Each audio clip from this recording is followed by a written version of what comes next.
I'll tell you a little bit of how I kind of got involved in technology and social media. I grew up just always around it. I loved it. In high school, I was building my own computers. Even if you came over to our house now, and so you walk up on our front door, there's the Nest Hello video camera. Today, my 3-year-old was like repeatedly just pushing the button over and over and over again and sending notifications to my phone so that I would get on the video and say hi to him. And so technology, you come to our house and we say, Alexa, turn on the living room, and all the lights turn on. And so technology is just kind of a world that I swim in. It's a world that I really like. But I also know that technology, for as much as I like it, can be a really good tool, but it can also come with a lot of baggage. It can be really dangerous. And so I'll introduce Chris, because you can come up. Chris will be here with me, and we'll just be sharing about social media, technology. And at any point, if we're talking about something and you have a question, you're like, hey, I have a question. Can you elaborate more on that? Or I have a question about that. We'd love to answer your question. We will field question and answers at the end as well. So if you have a question maybe while we're on something and you want to write it down and we'll revisit it, or you want to ask it right then, just throw your hand up and we'll do our best. Can't promise that we can answer it, but we'll try. So we're talking about navigating social media. Technology is a powerful and dangerous gift. So technology is a powerful and dangerous gift. Let me give you a kind of an illustration of what I mean by this. About a year ago, we were at Zilker Park, and a middle school student, we took a group of students out there, and a middle school student comes up to me and she says, hey, I found a wallet. I was like, okay. So I looked through the wallet and I found the license, and I didn't recognize who he was. And so we did what every normal person does. We pulled up Facebook, right? And we looked him up on Facebook, and we noticed that kind of as we looked at his Facebook profile and we looked at his friends, that we had a mutual friend with this guy, and this mutual friend ended up being one of our youth workers' fiancés. So the next step we took was to text this mutual friend and the fiancé and say, hey, do you know this person? She said, yeah, he was a good friend in high school. Here's his number, because we have his wallet. So she sends us his phone number. So here we are, 20 minutes into kind of researching who this guy is. We call him, say, hey, we have your wallet. We found it at Zilker Park. I said, yeah, I lost it last night. We're going to Home Slice. So within 2 hours, we're returning a lost wallet, to this guy. So powerful gift, right? We know that. I think none of us would say, we wish that the world would kind of transport back, 20 years and no technology. None of us want that. We enjoy technology. If you watched, maybe you live streamed the basketball game last night, Texas Tech, Virginia, thank God for technology. But then on the flip side of that, technology can be very dangerous. And I think that's why we're all here, because we recognize there's a lot of danger present, when it comes to technology. Chris was saying earlier, comparing it to a gun. Do you want this mic? So you can chime in whenever you want. It's on, there you go. Yeah, tell them the illustration we were talking about earlier with the gun. I think it's helpful. So I was talking with him. We were meeting just a little bit before all this, and I said, it can be a lot like a gun. I mean, these things weren't designed with evil in mind. They're a tool, like anything. But there are some people who are deathly afraid of guns, and I get it, I understand. And then there are folks that aren't. But it can be used for good, and it can be used for bad. And one of the things that I would tell, and I explained this to him earlier, is that we don't, even those of us parents who like guns and teach our kids about guns and give them safety, etc., we would never just hand them a gun and say, here you go play with it, because it can be very dangerous. And the same thing applies, I think, with technology.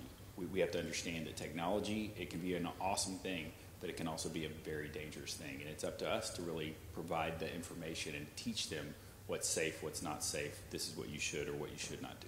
Yeah. So we have technology at our disposal. Our students have technology at their disposal, social media. It's a beautiful gift from God, but it's also dangerous, and so we want to navigate it well. And hopefully by tonight, here's what I can promise you. By the end of tonight, we will have thought more deeply about technology, what it's doing to us, not just how we use it, but what it's doing to us. But I can't promise you that I can solve every single app that you should avoid. I can't give you a surefire way of hey, here's how to delete every single app from your students' phones and keep them happy. Can't promise you that, right? Because that's impossible. But what I can say is we're going to think more deeply about, what is our responsibility? What is our God-given responsibility as, parents and as stewards of this good gift? How do we use this stuff? And then think deeply about what is it doing to us. So let me ask us a question to start. According to one study, and feel free, I'm curious who can get the closest. How many times do we touch our phones every day? So we'll go average user first. How many times do you think the average user touches their phones in any given day? Say it louder. 1,000? Did I hear 1,000? Oh, no, just like every day. A study came out, they said, just, I don't know if it's a 24-hour time period, but we'll say that, just, one day, how many times do you touch your phone? Okay, 1,000? Up? Very close. It was 2,617 times the average user touches their phone. Now, you want to guess how many times probably our students touch their phone? So heavy user? That's a great answer. Yes. For that, I'm going to give away some books too. These are resources. This book right here is by Andy Crouch. It's called The Tech-Wise Family. It'll be on a slide at the very end. You're going to find, right, and these books, I believe Becky says she'll order these for you if you want one. You'll probably have to pay for it. But this is a great resource. Andy Crouch thinks really well about technology, about what it's doing to us, and how we should interact with it. He's probably going to be a little too aggressive for some of you. I read this and thought, there's no way I would do that with my kid, to the extent to which he does those things. But because I've read this, I've thought more deeply about social media. I love what he proposes, and I find myself wanting to adopt a lot of what he does, just not as aggressively as he's doing it. So this is yours. If you want to grab it at the end, yeah. Right here, Andy Crouch. Oh, he's grabbing it right now. He doesn't trust you. Thinks you're going to take it. Yeah, so that's a great answer. One time, it never leaves their hand. But anyone want to try to get close? How many times does the heaviest smartphone or heavy smartphone user touch their phones? That's a little high. 13. That's probably a good guess, though, for some students. 6,000. It is 5,427 times. Yeah, very close. So we know these phones, right, that we are holding. I keep mine in my back pocket. It's always in here. We know these things are powerful. And for whatever reason, have any of you, if you keep your phone in your pocket, ever felt like a phantom vibration? You're like, oh, I got a text. And you pull it out and you're disappointed because it's like nothing happened. And now with the advent of smart watches, right, every now and then I'll feel like a vibration on my watch, and I look down and it's nothing, and it's disappointing again. So we're feeling these phantom vibrations.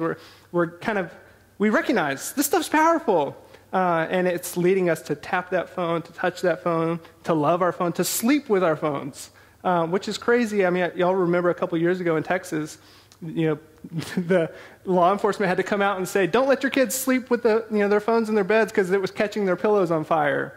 And we had that whole incident. And they asked the students, why do you feel so, why do you have to sleep with your device? And they're like, we don't want to miss out. It's like, what are you going to miss out on? You're sleeping. It's going to be okay. Life will continue. So we want to think deeply about how are we using tech and social media. So let me give you some trends. I want us to see before we dive into how do we interact with it and how do we set rules and plans in place, but how are our students using this stuff? And so here's the first trend that we're seeing things that happen. Trends emerge fast. They disappear even faster. And here's why this is important for us to think about, is because a lot of times when we begin to think about social media and the way our students are using it, whether it's apps, or websites, is we think if I can just get ahead of the trends, if I can just understand every single app my student's using, then I'll be able to help parent them through that. And what we find is we try to get ahead of the trend and it's on to the next trend. And we find ourselves almost just kind of like chasing tornadoes, never quite sure if that tornado is going to land, right? We don't know where to go. And so trends emerge fast, but they disappear even faster. So I have some funny pictures. Some of you will remember these. Do you remember this kid? At the Super Bowl a couple years ago at the halftime performance, Justin Timberlake's right there. And he's singing right in front of this kid, and this kid's staring at his phone. Doesn't even see it. And all of a sudden, this kid became an overnight sensation where everyone turns this kid into an instant meme, but no one ever talks about this kid anymore. I had to go looking for kid at halftime performance. I don't know his name. I don't know anything about him. And all the memes showed up, but no one talks about it. It's just a trend. So here's another one. Some of you will remember this one. Laurel versus Yanny. You remember that? I think it was, what was the other one? The black and blue and gold dress. Another trend. Captures the nation's attention for a couple of days and then disappears. Here's another one. Maybe you got this text. Anybody get this text? Thanksgiving? Students were texting their parents, how long do you cook a 25-pound turkey in the microwave? And the joke was, when the parent responded, they would screenshot it and upload it to Instagram, and everyone would laugh at the parent, right? I text my mom this. I was curious to see what my mom was going to say, and she's like, just read the instructions, It's like, and I think initially she was like, why would you cook a turkey in a microwave? I was like, Mom, I just want to, And she's like, you have a smoker. It's like, you're not helping me. And then there's this last one. This is the one that just came out in January. You might have remembered this. Kylie Jenner had the world record she had 18 million likes on Instagram. So somebody came up with the idea of creating this account called World Record Egg, and they posted a picture of this egg right here and said, hey, let's beat Kylie Jenner. We can do it. Let's rally together, and let's out-like Kylie Jenner. And so that egg got over 18 million likes. It went into the Guinness World Book of Records for the most likes on Instagram. And here's the funny part, is once this egg cracked the record, the creators of this posted a picture of a cracked egg. And said, let's beat the world record of the egg that we just previously set. It's a trend. I don't even know if that egg cracked it. Probably not, because it was a trend that happened overnight. Everyone laughed. I mean, our students were dying, talking about, they were coming to me, have you seen the world record egg? I was like, what are you talking about? I was like, y'all don't have anything better to do than look at eggs on Instagram? It's a trend. It emerged quickly, but it disappears so fast. So that's one trend that we're seeing, something we want to be aware of. Another thing is we're thinking about how to help our students interact with social media is what we post now may greatly impact us later. And you could probably say it will greatly impact us later. So no longer should we say it may impact us, but it will. And here's how we know this, is there's story after story after story in the news coming out saying, major college athlete lost scholarship because of something they posted online. Or, interviewers are now going to, social media sites to find out more about candidates. They're not saying, hey, come in, give us your resume, and put your best, face on for us. They're saying, oh, we want to see your resume. Let's go to your Facebook and see how you interact with people. Especially because we live in a culture now where what sets us apart is this social interaction, the way we can carry a conversation with people, the way we interact with people. I want to know how you're going to represent my company, trust you, and can we value what you bring to the team? And so we're going to go check out how you interact with people on Twitter. We're going to check out how you interact with your friends on Facebook. And so what we post now will greatly impact us later. And I'm sure you have some stories of this. I can just say that it's absolutely true. I mean, even with candidates who applied for the police department, there have been people who looked great on paper, and then they go looking at their background in social media and disqualified, you're gone. So it impacts you. And I think that our kids need to know, hey, this stuff doesn't just go away. It's going to be there for forever. And what you do at 14, 15, 16, 17 years of age could haunt you for the rest of your life. Just something silly that you did on some social media. Yeah. I can think of a couple of examples just recently. Every year when the NFL Combine comes around and the draft's about to happen, there's this tweet that comes up from when the kid was like 13 years old. And they ask these potential NFL quarterbacks, hey, what were you thinking when you tweeted this? And he's like, I was 13, and I didn't know what I was doing. I was just being stupid. It's like, yeah, but now, you're 20 years old, and they're talking about this tweet you had when you're 13. So what we post may greatly impact us later. We need to talk to our students about this. The other thing, another trend that we're seeing is this thing, I call it like the herd mentality. And y'all have probably seen this, is a student downloads an app, they like it, and so they tell their friends about it, and the next thing you know, all of their friends are on that app. And they come to you and they say, man, this app is incredible, get on it. And then you get on it, and for me as a student minister, I'll have a student come and say, hey, everyone's playing this game, will you download it and play it with us? And yeah, that's cool, I'll do it. And so I'll play with them the next Wednesday night. I'm like, hey, you want to play the game? They're like, no one plays that anymore. It's like, oh, thanks. That was fun while it lasted. They just move from one app to the next app, except for like the major ones that they're on. And we'll talk about a few of those in a minute. They're not all leaving Snapchat. I mean, that's going to be a big one that they're on. Instagram's a big one that they're on. But they move from those kind of secondary apps, and they just move to from one to the other. And what you're seeing, and what we're seeing are all these companies, because these are companies behind these apps, trying to figure out how in the world do we keep people on our apps? And a big problem with the ones that are marketing, their app towards teenagers is they can't. Teenagers are going to do what they want to do. Once they find some kind of value in an app, they kind of tap it, and then they move on to find something else because they're using social media very differently than how we use it. And we'll talk more about that in a minute. So here's Gen Z's favorite networks: Instagram, YouTube, and Snapchat. And you're probably thinking, I remember when I read an article on this, I was like, YouTube?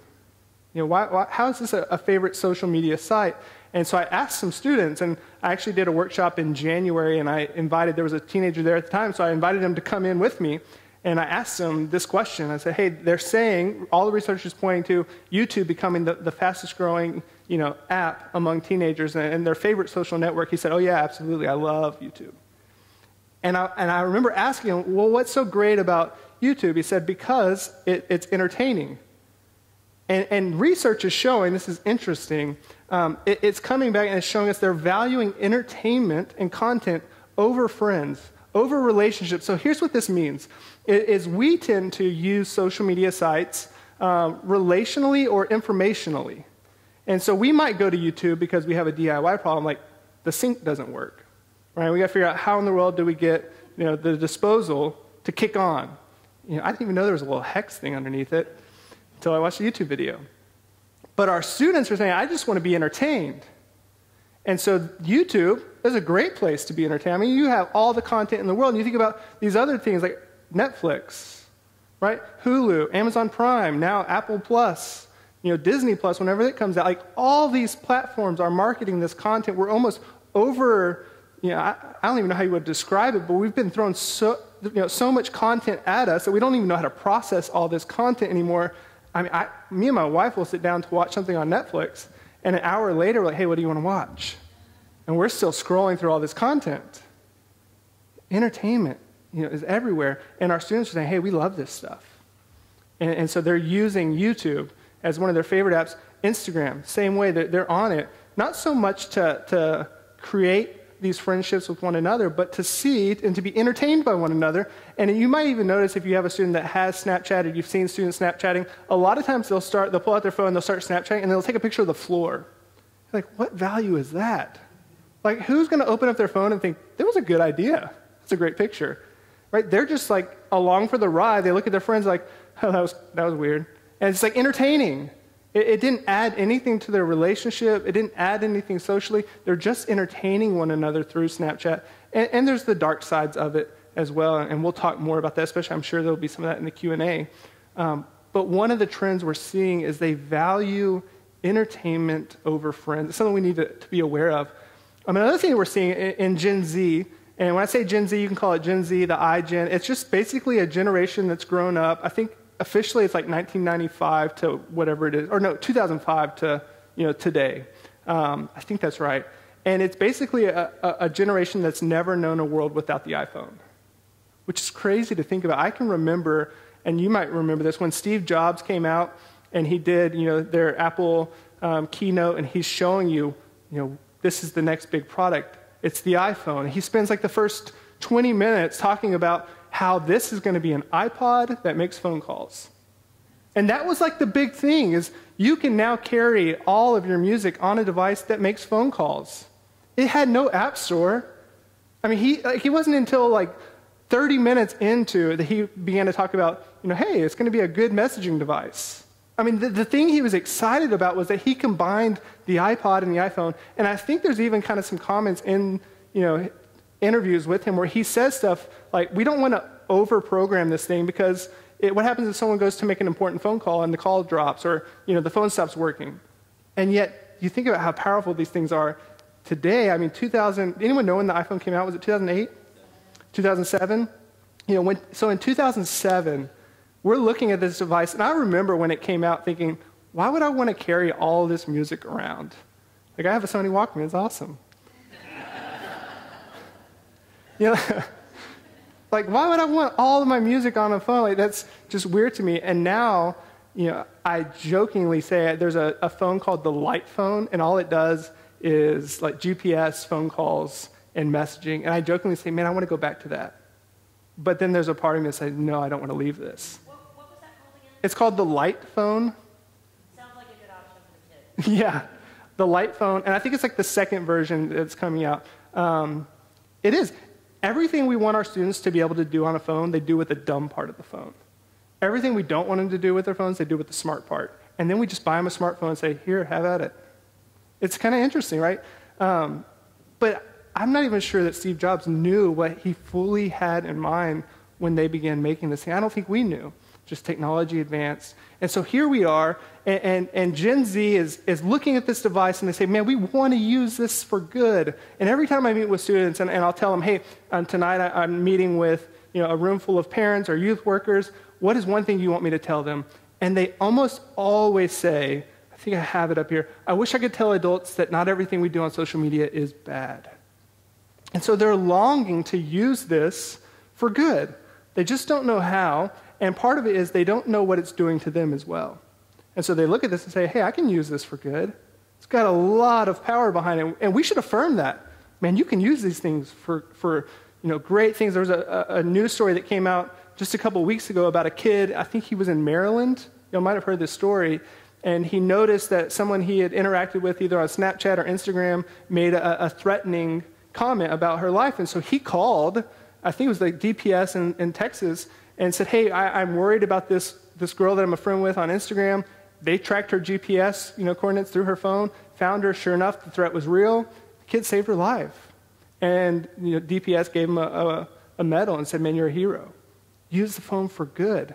So students are wanting to use their phones for good. They just don't know how. And I think we have a responsibility to help them. So let's look at some research. And feel free, do you have anything to add up to this point? Anything you want to mention? Okay. So what about the research? Let's start with this. There's a study, the 2018 Pew study. It's worth looking up. They basically interviewed a bunch of teenagers, and I think it was between the ages of 13 and 17, about how they use social media and what they think about their usage of social media. So here's some of the statistics. Hope you can see it.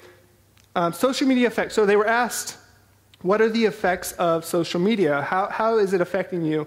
And 31% of the students said it's mostly positive. 45% said it's neither positive or negative. And then 24% said it's mostly negative. Which is interesting because in the same study, I think it's like 95% of students say, they have access to a phone, they use their phone a lot. And yet 24% say, hey, it's mostly negative, but they still want to be on it. So here's the next one. Of those who say mostly negative, 27% of that category says the reason why it's mostly negative is because a lot of bullying happens on it. 17% hurts relationships. 15% says it's unrealistic.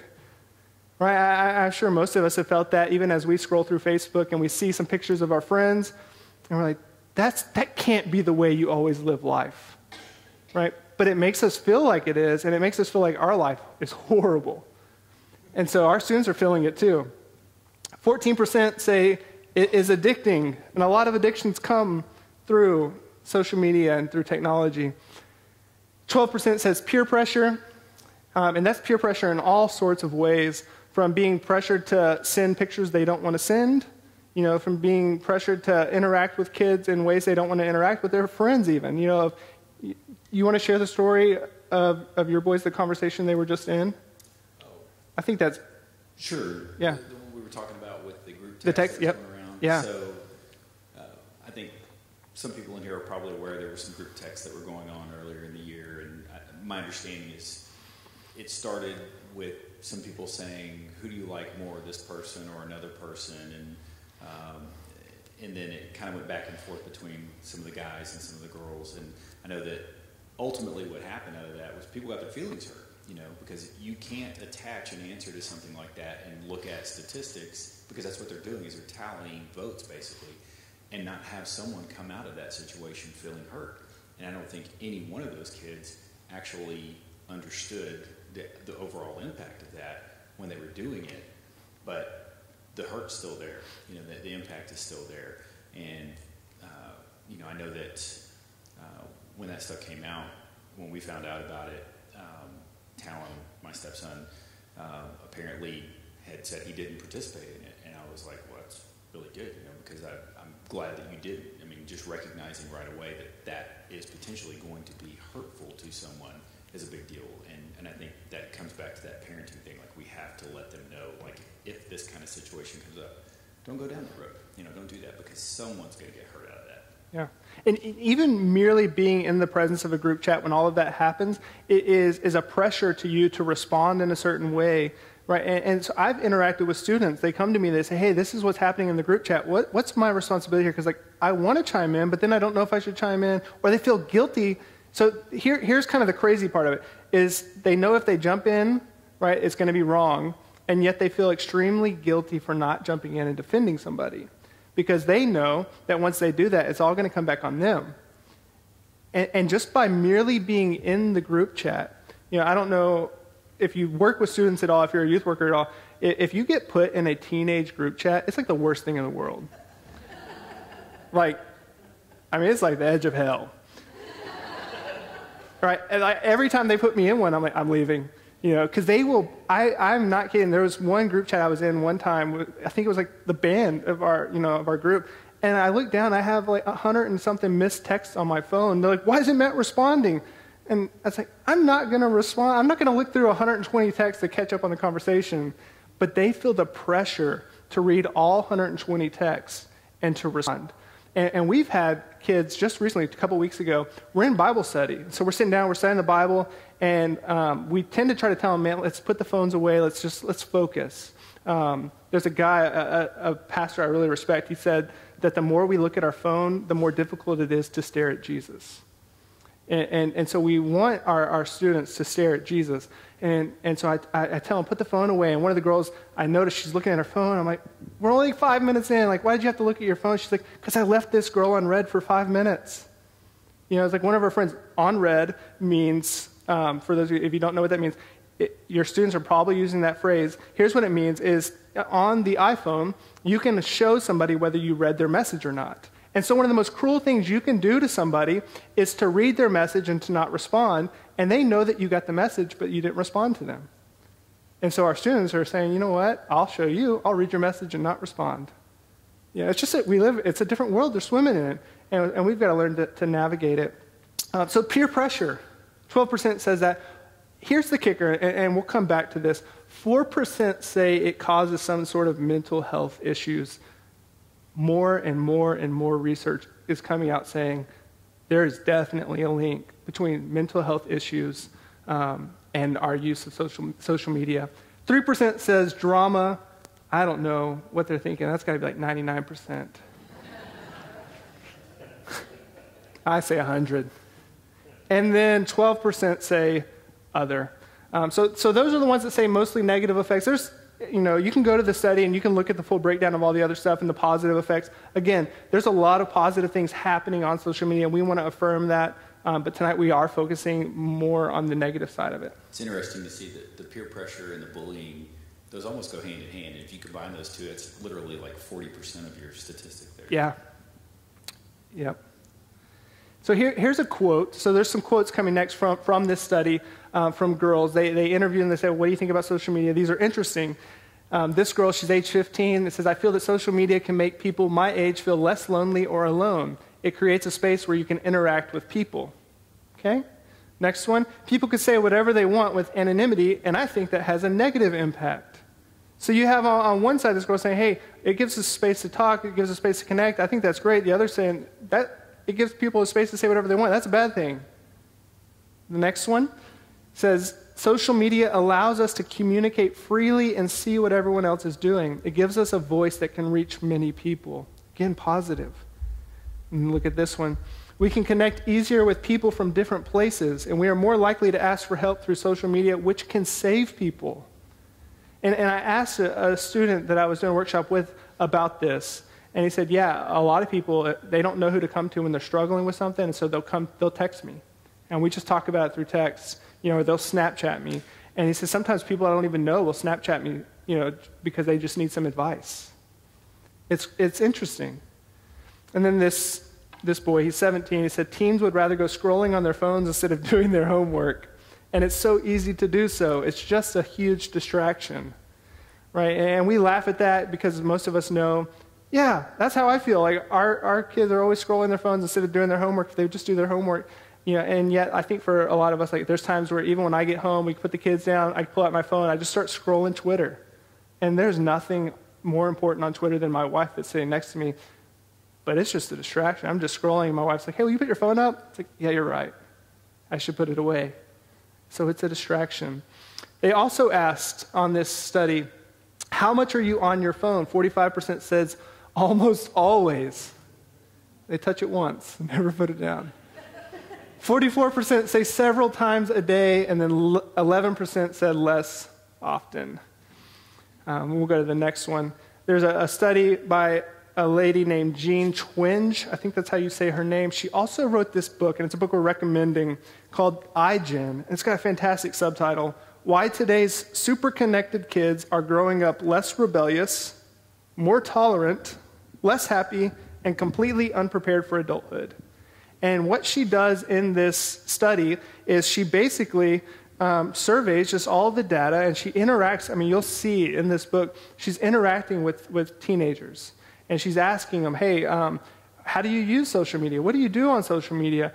And then why, are you not prepared for adulthood? She's asking them all these questions, and she pulls this data together. And then at the end, she offers her, kind of concluding thoughts. As far as I know, she's not a believer, but her research is really good. And it will help you at least just see into the mind of your student, of the world that your student is in, right? Because our students are interacting with believers and non-believers.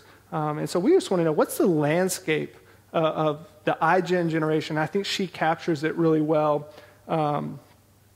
So you have a question? We can give away a book. Who's better, Duke or North Carolina? There's only one right answer. North Carolina, who said it? They get the book, yeah. Sorry. He's going to never trust a Duke fan, right? Yeah. Look at this, a Duke. I was about to say a Duke fan, and yeah. I was about to say a Duke fan just got along with a North Carolina fan, but he acted like a true Duke fan. So she wrote this article. It's an article, I tell youth workers all the time, this article is dated some. I think it's 2016, somewhere in there. But I still say this is a must-read article. It's very good. So here's some quotes from it, and I'll just point out a couple of things. I encourage you to look it up, read it. It's on The Atlantic. She says, the more time teens spend looking at screens, the more likely they are to report symptoms of depression. Next one. It's not an exaggeration to describe iGen as being on the brink of the worst mental health crisis in decades. Much of this deterioration can be traced to their phones. And one of the interesting things in that book, and I was surprised by this, I interact with students all the time who tell me, I'm just so stressed. School has me so stressed out. I just have so much homework. And one of the things that she notes as she talks with students, as she researches it, is they're actually doing the equivalent amount of homework that we did, if not less. And yet they're more stressed out about their homework than I ever was. And there's studies come out saying that this group of students, they're more stressed out than the World War II generation. And I'm thinking, how could your life be any more stressful than living through wartime? And I think the link is because of the way they use their smartphones, right? And so we're seeing this. One more quote. It's really good. She interviews this girl, and the girl says, we didn't have a choice to know any life without iPads or iPhones. I think we like our phones more than we like actual people. That's a convicting quote. And if you think about it, I mean, isn't that sometimes true of us in the way that we interact with people? I know that I've sat down with a person, and a student, and even an adult, and you sit down maybe at a coffee shop and you start talking, and the next thing you know, you're both looking at your phones, and what you're communicating to that person inadvertently is whoever's on the other side of that phone is more important than you. And I remember sitting in a coffee shop. I was working on a sermon. I was in the domain. And I remember this vividly. The lady was sitting next to me, and she came in, and she had a little son, and she gives her son some stuff, and she starts scrolling Instagram. I could see what she's doing on her phone. And her son had made something, and he's looking at it and says, Mommy, look. And she's still just scrolling Instagram. And he's like, Mommy, look. And I'm like, now at this point, like, I want to like scream at the mom, like, would you look? Like, I promise you, that little scroll is not more important than this little boy in that moment. And yet, like, how many times have I, in my own life, scrolled Instagram as my 3-year-old son says, Daddy, look. Daddy, look. Because I communicate to him that whoever's on the other side of that phone is more important than he is in that moment, even if I'm not trying to do that. And so I think there's more truth to this girl's statement than we care to admit. So here's another quote. This isn't from that article, but it's something I think we should talk about. There's a guy named Tony Fadell. He's basically one of the reasons why we have the iPhone. He's since gone on. He helped invent the Nest thermostat. I'm not sure what he's doing now, but he's a big deal. And he says this, talking about the iPhone, I wake up in cold sweats every so often thinking, what did we bring to the world? Both for good and bad. Powerful device. And yet here he is waking up saying, man, what did we bring? Another quote for us to think about.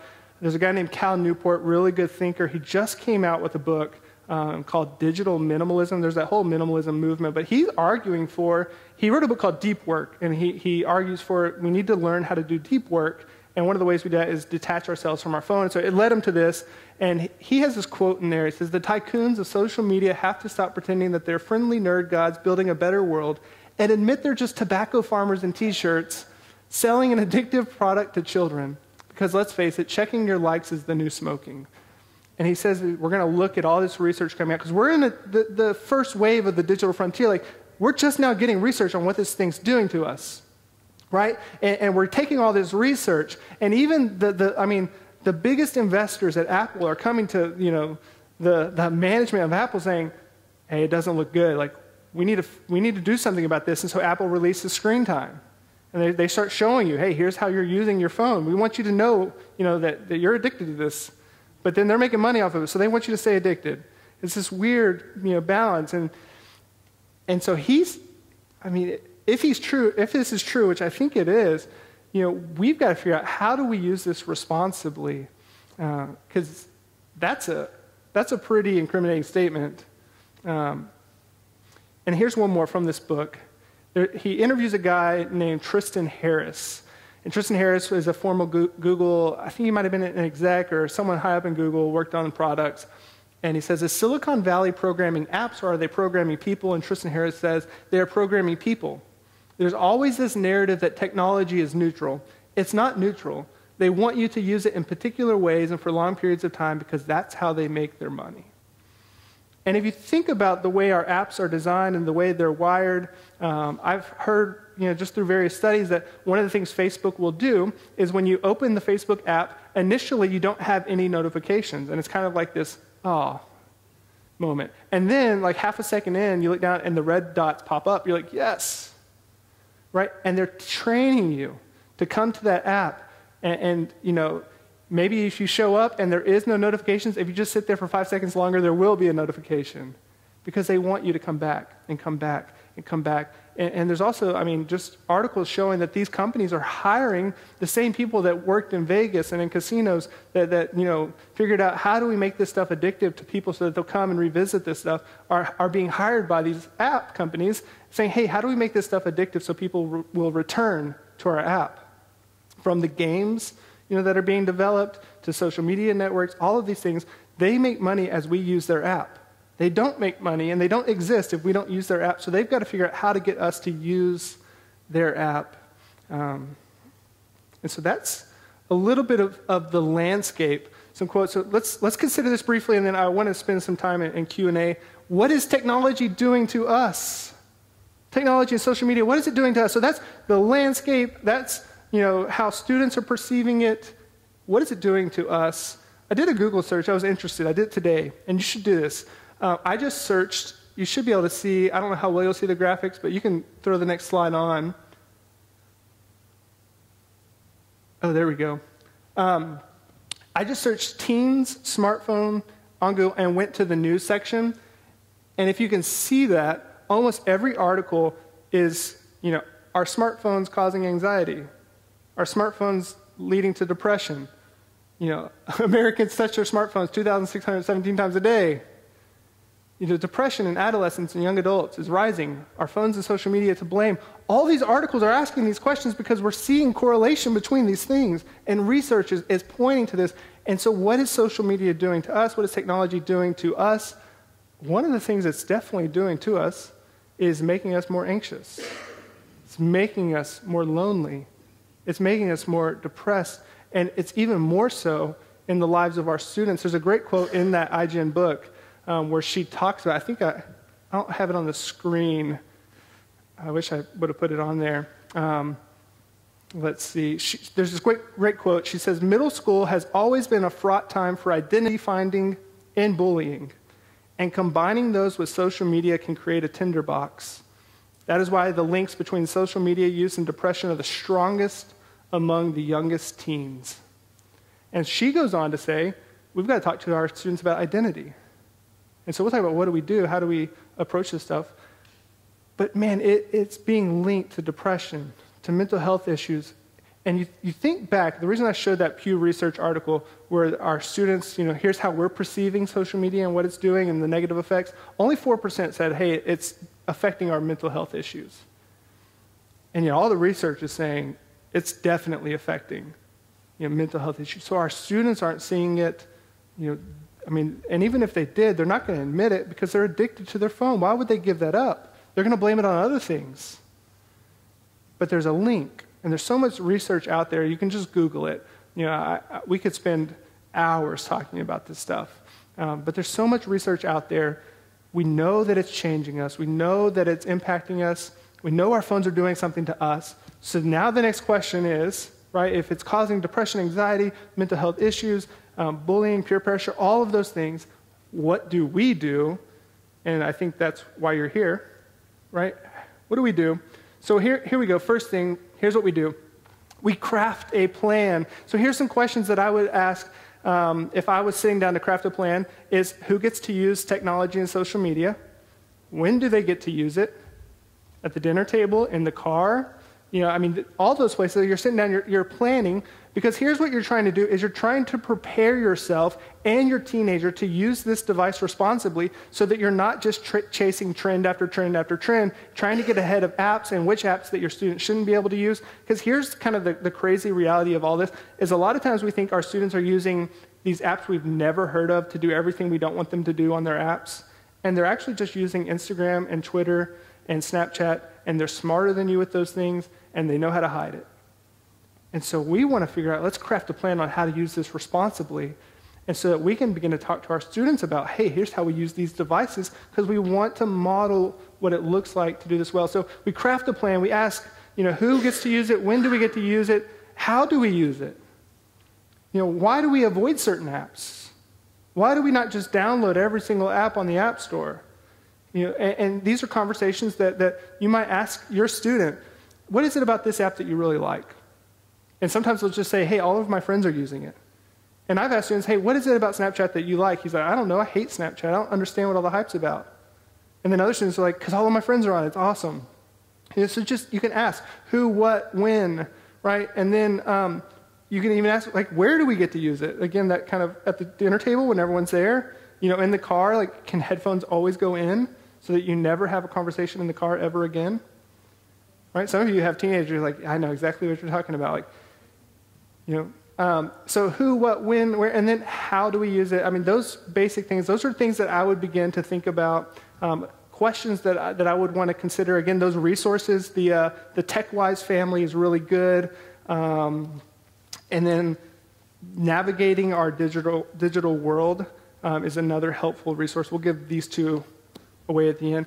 Anything you would add to crafting a plan as a parent of middle schoolers and as police officer, you've seen a lot of things. What do you suggest for parents crafting a plan? Definitely, you need to have conversations with your kids. You need to be very interactive with them. Again, like he mentioned, if you're going to let them be in social media, you need to know what their accounts are. You need to know their passwords. I say that with a caveat in that if you think for 1 second that these kids aren't crafty, you let them into the Instagram realm. They go out, they get the Instagram account, they set it up, they give you the name, the password that they're using, and you think, oh great, I'm tracking my child on Instagram. What you don't realize is they've also can log out and they sign into 2 or 3 different other ones that they've created covertly that you have no idea about. And that's what's really happening. That's where they're doing most of their stuff. Sure, they're using their other account that you know about a little bit, just so that you can follow them and you can see what's going on. But they'll hide. They'll hide stuff really quickly. Anything to do with social media stuff is going to be extremely dangerous. The internet and phones and apps in general can be the devil's playground, very much so. We looked at Snapchat. Anybody notice what the Snapchat emblem is, what they use? A ghost. Why do you think that is? What's that? That's right. So that whole app was created with one intent and purpose, and that's for kids to be able to hide stuff from their parents. You can take pictures and send messages. It's there for a little bit, and then it's gone. The evidence is gone, and you're not getting it back. You're not going to see what it was that was being sent. Sure, you can take pictures with the cute little filters and the little ears and all that kind of stuff, and it looks nice, and that's where the kids get you sucked into it all of, oh, okay, yeah, we can go ahead and add that. It's cute. I like it. But you don't see the other side of it. So there's a lot of danger in those types of things. There's another one called Kik. Anybody ever heard of Kik? K-I-K? Yeah, that's a horrible one. Same thing. Great for hiding stuff. And it's a playground where they'll go out and they'll meet people that they don't know. They'll meet them online. And the next thing you know, they're being coerced into doing something or sending videos or pictures or whatever. They're being groomed by someone who has no good intentions for your child. And that's why crafting a plan and keeping an open line of communication with your student is so important. Because if you sat down and you ask your student, hey, what do you think the purpose of all of this is? Like, why do we have social media? Why do we interact with it? Why has God given us the steward of technology and social media? And you begin to ask them some of those questions, right? They're going to quickly realize, hey, some of it's for entertainment. You say, yeah, God's good, man. He wants us to have fun and to glorify him through having fun. Like, absolutely. And then they might say, I think it can be good and it can be uplifting. You say, yeah, that's awesome. Let's, every time you consider using social media, consider how we flourish every time we use it. And how can you contribute to the flourishing of humanity, by your use of social media? You might even ask them, hey, what's wrong ways that we use it? And you're getting, if you start this early, they're beginning to figure out what's right and wrong in social media so that when something feels off, they receive a message or they receive a friend request from someone that's kind of creepy or someone that, it just kind of puts off a strange vibe for them. They begin to kind of, in that mind, work through some of those conversations you have with them of, oh yeah, I know that this is how you use social media. I don't know why I can't place that this is weird, but I know I've been able to talk to my parents about this stuff in the past. Like, I'll go talk to them about it. And we know just from research, even from me, I could tell my dad anything, and I knew that like as I talked to my dad about it, it was going to be okay. Like he wasn't going to, just rebuke me immediately for someone else's actions that they did on my social media. So I could ask my dad a question. Like we had a good open line of communication, so much so I'm not advertising this, but my dad would say, hey, you can go, when I was in high school, you can go out. As long as I know where you are, you don't have to be home at a certain time. But it built an extreme line of communication and trust between me and my dad. He always knew where I was. And if I ever felt like I was going to break that trust, man, it was like, I would not let my dad down. And to this day, me and my dad have an extremely great relationship because he helped me. He didn't oversee me into childhood or into adulthood. He coached me into adulthood. He taught me, how to interact and to think. And so we want to, in this crafting of a plan, teach our students how to think about social media, how to kind of figure out, that doesn't seem right. Someone sent me a request. Why would someone who's so much older than me want to send a friend request? Even so much so if like your student is in, 6th grade and they get a request from an 11th grader. Like these days, that could be a normal thing, but that's still, for some of our students, they get that, they're like, why would a kid that's so much older than me want to, follow me on Instagram? That's weird for me. And so being able to talk through some of those conversations with our students is huge. So crafting a plan is big. Second thing, teach your students about identity. Teach them that they're not what others say they are. They're not who others say they are. They're not what they post on their social media. They're not what, if they don't have a smartphone, they're not like in a lesser people group. Like God still cherishes them and loves them. If they have a Samsung, they should get an Apple.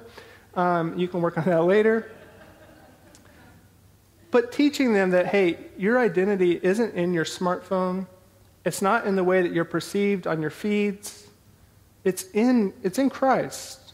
And helping them to navigate that is huge, because if Gene is right, and I think for all of us, we see our elementary students, middle school students, high school students, we see them wrestling with their identity.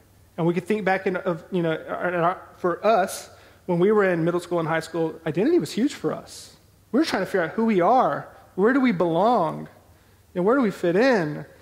Who should we, what are we going to do with our lives? And our students are wrestling with those same questions, and yet social media in a lot of ways is answering that who they are question better than we are. And even so much so better than the scripture is for them. They don't know who God says they are, but they know what people on Snapchat and Instagram say they are. And so we want to come back and just reaffirm to them over and over and over again, this is who you are, this is your identity. And I think in the long run, we'll look back on that and we'll be grateful that we did. Another thing we want to do is model what it looks like to use technology responsibly. And so if we tell our kids, hey, social media is a problem, technology is a problem, but every time they try to interact with us, we're on Facebook, they're going to say, yeah, it's a problem, but I'm not the only one that has that issue, so give me my phone back. Or, hey, when are you going to take your phone away? And so you might have a conversation with your kid, and you say, hey, you know what, in this plan, we've crafted this plan. You sit down across the dinner table with them, and you're talking about it, and you might say, hey, here's what we're going to do. After 9 o'clock, all phones go in a basket, including mommy and daddy's. And what that student's going to see is you know what? Okay, we're doing this as a family. This is a plan that we've crafted as a family. And yeah, the parents are going to make most of the rules. Like, you're going to help your students navigate this, but we're also going to be in this with you, because the technology and social media isn't only dangerous for you, it's dangerous for us. Like, all of those stats that are happening in the lives of our students are also true of us. The more we use social media, don't we feel more anxious? I mean, I don't know about you, you can get off of Facebook and you see that so-and-so went on a trip to Europe and think, my life is so much more boring, I wish I could go to Europe. And you begin to covet your neighbor's, vacation. And so all of those things are true for us as well, for our own health and our own sake. We've got to learn how to model this responsibly, for our students. A couple of other things. Talk to your students about it. Open line of communication. The more you can talk about these things, the better. And here's what I would say. As you talk to them about it, talk to them to learn about it. They love to talk about social media. They love to talk about those things. It might be awkward at first if y'all haven't had conversations about this, especially if your student is in 11th grade and you just show up, you're like, hey, I want to go to Whataburger. How's Instagram these days? Your 11th graders going to be like, this is weird. Why are you asking me about that? Yeah. Did you find my spam account? Which a spam account is a fake account students are creating on Instagram just so they can post whatever they want to post. And they hide it. It's got a weird name. Usually it's got a weird picture. So your student might have one of those. But that's a question to ask them. What do you think about your friends' spam accounts? And a lot of times, a lot of them will say, I think they're funny. That's the only reason I follow it. Or they'll say, they're really stupid. I don't understand why they do it. But just the asking questions to learn, an open line of communication will benefit you in the long run. Face-to-face relationships still matter. Surprise, right? That all this research is pointing us to, we've got to find ways to interact with one another, and technology doesn't replace social relationships. If anything, it's making us more and more lonely. And we're more connected than ever, and yet we're more lonely than ever, which is a crazy idea to me, that we could be so deeply connected. To this point, I could, if I wanted to, I could probably live stream us, get on Facebook, friend someone over in, Beijing, and begin to talk to that person. We'd all watch it live and say, man, we're connected right now to someone in China, through WeChat or whatever app. And we would be blown away by how connected we are, and yet I don't know them. I'll never interact with them again. And, I'm not flourishing. Like, we need face-to-face relationships, and we need to teach our students the value of these face-to-face relationships. And then lastly, before I put up a slide, we do some Q&A, is affirm the good in social media, right? They hear us talk about the bad stuff, and we've mentioned it. Students always say over and over and over again, I wish I could just tell, parents and youth workers and adults that not everything we do is bad. There is a lot of good stuff happening on social media and in technology, and we want to affirm that whenever is possible. We want to affirm maybe the way your student handles the situation on social media. Because when you affirm what they did on social media, even if it's like you would have done something a little differently, but don't you think next time that something happens, they're going to come to you again and talk to you about it? Because, man, I made mom and dad proud by the way I interacted with this. Even if you're like, I wish they would have just said this a little differently. But we can still affirm a lot of what's happening on social media, but be aware of a lot of what's happening out there as well. Let me put up this slide. You could take a picture of it. At the end of the Q&A, we'll give away these 2 books. CPYU is Center for Parent and Youth Understanding. The guy that runs that, his name is Walt Mueller. He's a Christian. He's good. That's a good place just to scan, the articles. What's happening in youth culture? What's happening on social media? They do a good job with that.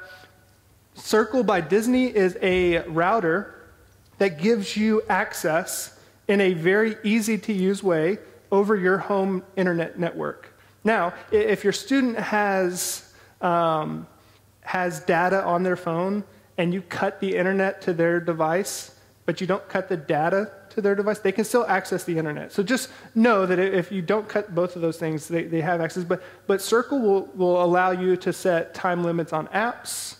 It'll allow you to, cut off internet at a certain time, not just to their phone, but to all devices in the house. So it's a good thing. If not, just look it up. A lot of good there. The TechWise Family, as I mentioned, by Andy Crouch. 12 Ways Your Phone is Changing You by Tony Reinke, another Christian who's thinking really well about technology and what it's doing to us. And then the iGen by Gene Twenge is another book, really good.